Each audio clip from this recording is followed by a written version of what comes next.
पाटील सध्या बोलतायत, आपण थेट जाऊया तिकडे. मी सर्व पत्रकारांचं प्रथमतः आपण इथं आलात त्याबद्दल स्वागत करतो.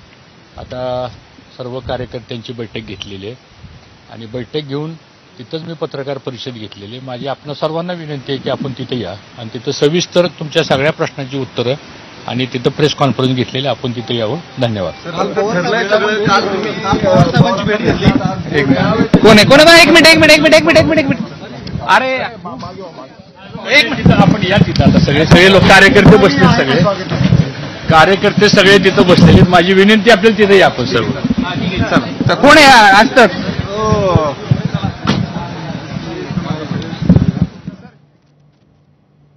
तर हर्षवर्धन पाटील कार्यकर्त्यांशी बोलणार आहेत आणि कार्यकर्त्यांशी बोलल्यानंतर पत्रकार परिषदेमध्ये आपली पुढची भूमिका ते जाहीर करणार आहेत. आपण या सगळ्या घडामोडींकडे लक्ष ठेवूनच आहोत. मात्र आताच्या हेडलाईन्सवर एक नजर टाकूया.